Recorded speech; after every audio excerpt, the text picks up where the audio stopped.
5 orang ini siapa? 1. Lil walidain, orang tua. Antum setelah dewasa mesti paham. Kadang-kadang orang tua tuh nggak minta. Begitu mengatakan, nah gini-gini, tenang aja mah. Walaupun nggak ada, katakan, insya Allah mah selesai. Anak bibi nggak bisa nih pendidikannya. Perumpamaan orang infak di jalan Allah. Infak itu, ini yang perlu saya luruskan. Tidak harus menggunakan uang. Infak itu pemberian bersifat materi. Makanan itu infak.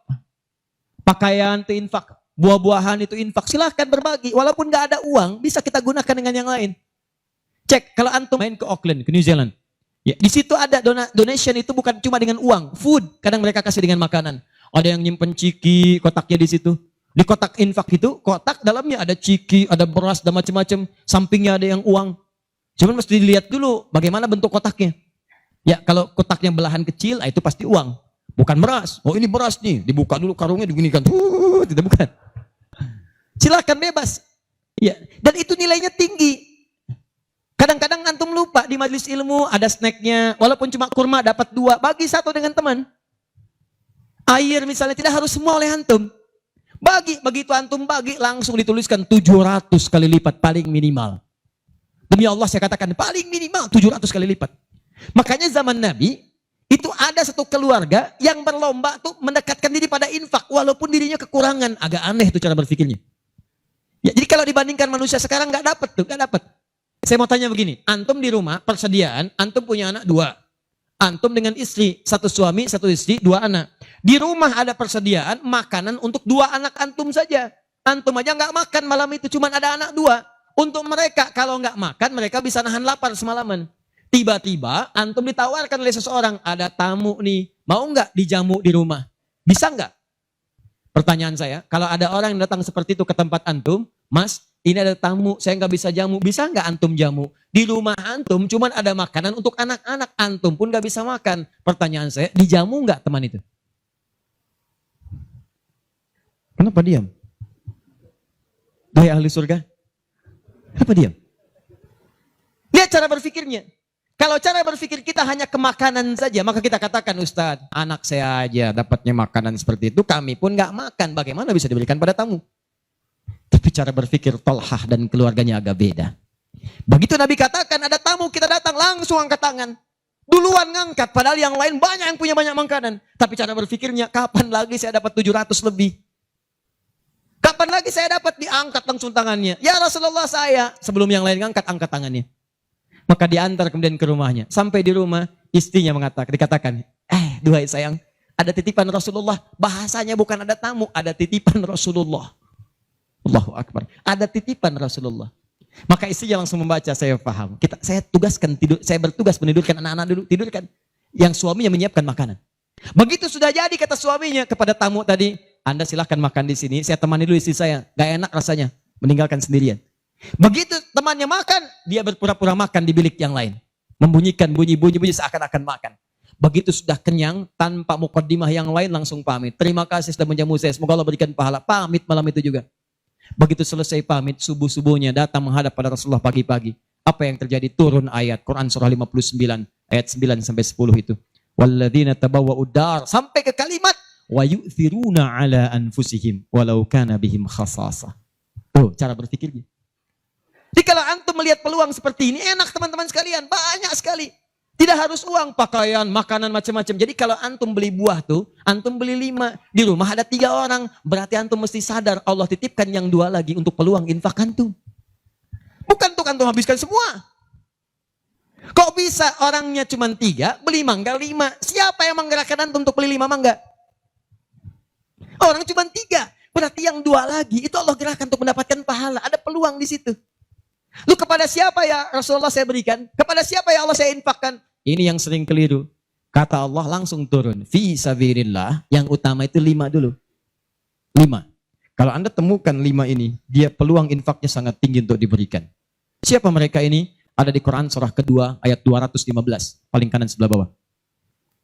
Yas'alunaka madza yunfikun. Mereka bertanya pada Muhammad sallallahu alaihi wasallam. Ya, awas, apa yang harus kami infakkan? Pada siapa? Maka turun jawaban, kul ma anfaqtum min khair. Katakan kalau mau infak mesti yang paling bagus. Ini kaidah pertama. Awas, ada peringatan di Al-Baqarah ayat 267. Wala tayammamul khabitha minhu tunfiqun walastum biakhidhihi illa an tughmidu fi. Jangan kamu infakkan pada orang lain yang kamu tidak suka. Melihatnya aja kamu nggak suka, dikasih orang. Antum punya uang 50.000 dua, satu, wah masih keras, bagus, luar biasa. Masuk dompet enak dilihat. Yang kedua, wah sudah lecek, dekil, off the kumel. Wah dilihat gak enak, baunya gak nyaman. Tiba-tiba ada orang lewat, Pak, sedekah Pak. Pertanyaan saya, maaf, mana yang antum berikan? Yang lecek atau yang bagus? Tuh. Ingat, kalau urusan zakat mal, berikan yang bagus. Zakat mal, pilih. Paham? 5 orang ini siapa? 1, lil walidain, orang tua. Ini orang tua ini gak pernah minta, jarang sekali. Cuman kita yang mesti paham. Kan sama, antum pun suka ngasih isyarat. Mama, mama, mama, mama. Oh mau makan, makan. Mama, mama, mama, mama. Boneka, boneka. Antum setelah dewasa mesti paham. Kadang-kadang orang tua tuh gak minta. Gak pengen nyusahin anaknya. Padahal orang tua udah susah. Melahirkan susah, mengandung juga susah, merawat susah, menyusui susah. Sudah dewasa pun antum masih susahin juga. Kapan antum berbaktinya? Tapi kadang-kadang cuma nanya, nelpon apa kabar. Padahal di rumahnya itu Masya Allah lagi kurang beras. Beras kurang, rezeki belum dibayar. Kirimkan, sebelum diminta kirimkan. Itu begitu antum kirimkan demi Allah saya katakan. Di hadis Al-Bukhari, di kitab Al-Adabul Mufrad, bukan cuma mendapatkan lipatan pahala kalikan 700 lebih. Tapi ridha Allah turun ke tempat antum pada saat itu. Kalau sudah turun, semua doa yang antum mintakan minimal akan dijawab pada saat itu. Itu rahasianya. Kalau dengan urusan orang tua itu udah gak usah mikir. Begitu mengatakan, nah gini-gini, tenang aja mah. Walaupun gak ada, katakan, insya Allah mah selesai. Insya Allah, berusaha antum. Begitu antum dapatkan seperti orang tua mengusahakan untuk antum dulu, maka pahala dilipat gandakan, ridho turun seketika. Kejar. Wal aqrabin, kerabat terdekat. Kerabat dibagi 2. Ada yang tempatnya jauh tapi hubungannya dekat. Punya saudara sekandung tinggalnya di Palembang, antum di Semarang. Ayo kirimkan. Anak bibi nggak bisa nih pendidikannya. Bantu, antum ada, bantu, nilainya tinggi. Jangan dikira ringan. Nih bagian kedua nanti kalau saya terangkan banyak nih. Tenang aja, kita masih sampai subuh. Nah. Bagian kedua. Saya ikutin deh. Antum jual saya beli. Ya, cuman saya beli sampai 9:30. Paham? Ayo akrabin. Yang kedua itu maaf. Golongan kedua akrabin bisa tetangga. Orang yang tidak ada hubungan famili secara mahram cuma tetangga antum. Tapi kalau yang kedua ini, Allahu Akbar, indahnya Al-Quran. Cek oleh antum silahkan cek. Walaupun beda agama, itu tetap ada peluang infak. Gak ada ketentuan ini kecuali di Quran. Gak ada aturan ini kecuali di hadis. Buka Quran surah ke-31 ayat 15 paling kiri sebelah atas. Ada anak muslim, orang tua belum Islam, belum dapat hidayah. Kata Allah, urusan untuk ibadah pisahkan. Orang tua jangan paksa, doakan dia, silahkan dakwahi. Tapi urusan dunia, wasahibhuma fid dunya ma'rufa. Wa in jahadaka ala an tusyrika bima laysa laka bihi ilmun fala tuti'huma. Urusan ibadah masing-masing kalau diajak-ajak enggak usah ditaati, tolak dengan cara yang lembut. Lembut. Tapi kalau urusan dunia bagi. Antum muslim, orang tua belum Islam, antum punya kelebihan. Uang agak banyak, melimpah, makanan ada, bagi. Kata Allah, jangan lihat kemudian kepercayaannya karena dia belum muslim. Bagi. Indah teman-teman sekalian. Dan itu ada pahalanya. Begitu antum berikan, masuk yang halal. Begitu halal masuk, kan haram keluar. Kan cara berpikirnya begitu. Halal masuk, yang haram keluar. Begitu keluar, sekat di hatinya terbuka. Karena yang haram itu saat masuk di hadis Muslim, haram masuk naktah sauda, noda hitam. Noda menutup. Kalau masuk jadi daging dia, antum misal, iyadzubillah bukan antum, ada orang lain konsumsi yang haram. Yang haram masuk ke dalam mulutnya, masuk ke tubuhnya, beredar dengan darah. Jadi daging, masuk ke telinga, Quran surah 6 ayat ke-25. Wa fi adhanihim naqra, waqra, di telinganya ada sumbatan. Maka yang haram cepat kedengaran, yang halal susah. Masjid dekat, suaranya dekat, Allahu Akbar, susah. Tapi konser yang macam-macam, yang joget, yang ini, yang itu, nyampe tuh konser di Jakarta, dari Semarang tembus ke sana. Wa ada absarihim ghishawa, masuk ke mata jadi penghalang, nutup. Quran surah kedua ayat ke-7. Gak kelihatan. Orang ke masjid itu bukan gak kelihatan, nampak, cuman gak ada dorongan. Akhi, ayo ke masjid. Ya, alhamdulillah, nanti. Padahal yang besar lewat, kecil lewat. Yang paling aneh itu begini, kok bisa antum lewat depan masjid padahal bisa lewat jalan lain? Kenapa Allah antarkan sampai lewat depan masjid? Jadi kalau sudah Allah antarkan ke tempat-tempat yang baik, belum ingat Allah juga, antum mesti diantarkan kemana lagi? Tuh. Kok bisa antum lewat dengar adzan, padahal bisa antum lewat jalan lain, gak kedengaran adzan. Kenapa kemudian yang dengar antum? Kok bisa lewat jalan itu kelihatan mata, padahal bisa ada jalan lain. Kok bisa ngelihat? Kalau Allah sudah berkehendak kebaikan, antum masih belum bisa membacanya, mesti ditanya. Itu pasti ada maksiat masuk. Caranya keluarkan. Kalau yang haram masuk, masukkan yang halal. Maka yang haram akan dihancurkan. Hancur, hancur, hancur. Kemudian muncul yang halalnya. Kalau halal sudah masuk, maka hati itu akan mudah untuk mendekat kepada Allah. Doakan, doakan, doakan. Demikian tetangga kita. Jangan dikira tetangga antum yang muslim saja. Mungkin kita ada non-muslim samping kita. Mungkin ada yang Kristen, ada yang Hindu, yang Buddha. Dalam hubungan keduniaan indah. Silahkan berbagi. Apa antum gak pernah dengar hadis Nabi? Siapa yang masak makanan, baunya sampai ke tetangganya, maka bagilah dia walaupun cuma kuahnya. Tapi maksudnya bukan daging yang antum makan, kuahnya antum bagi. Bukan. Tidak. Maksud hadis itu walaupun cuma masak kuah, bagi juga supaya dia tidak negatif thinking, tidak salah paham. Antum gak ada ayam, adanya singkong, cuman dimasak bumbu opor. Bumbunya opor, tapi dagingnya singkong. Dimasak gak antum bagi, tetangga bilang, oh masak opor enak nih, padahal singkong. Dibagi walaupun cuma kuahnya. Tapi pertanyaan saya, apakah hadis itu mengatakan kalau tetangga anda muslim saja? Tidak. Never. Walaupun dia non muslim, masak. Bagikan sebelum dia menghirup baunya, ketuk pintunya. Begitu diketuk dia keluar. Ada apa Pak? Ini ada makanan, walaupun sedikit mudah-mudahan bisa bermanfaat. Bapak baik sekali, terima kasih. Bukan baik, Allah yang memerintahkan saya untuk berbagi. Dan saat itulah kalimat Allah mengalir di hati yang paling bening, menghunjam ke jiwanya.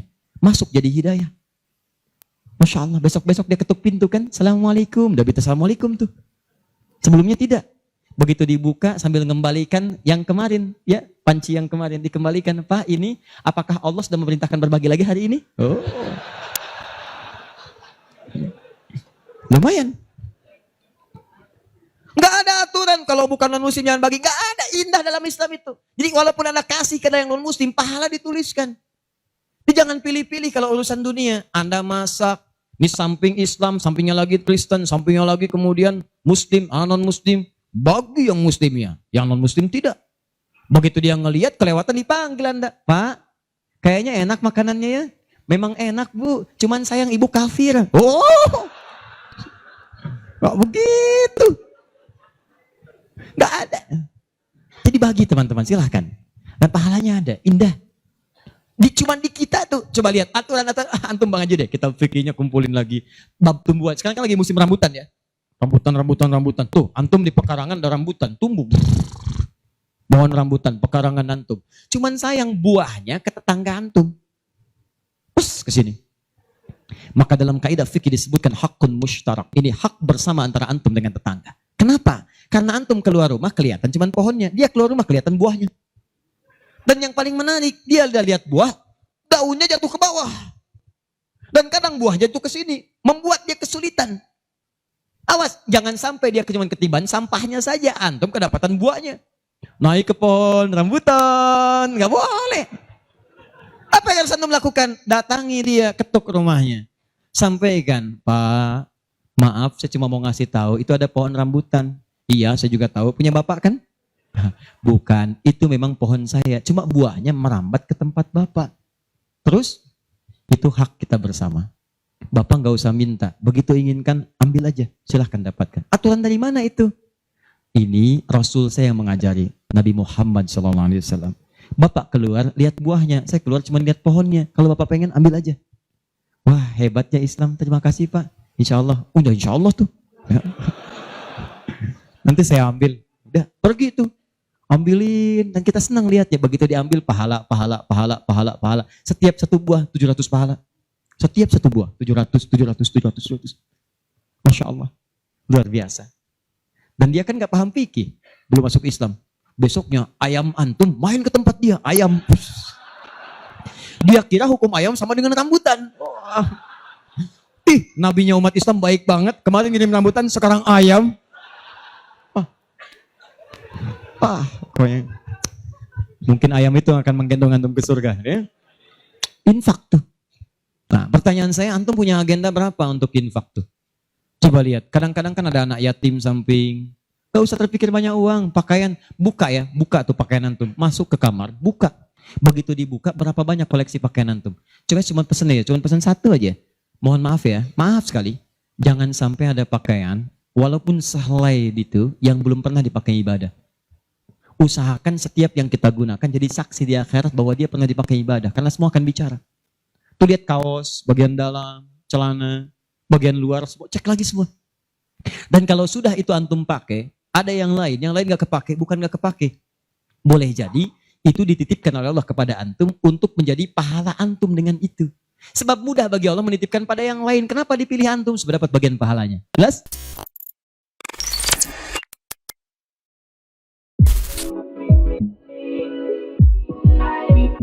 Was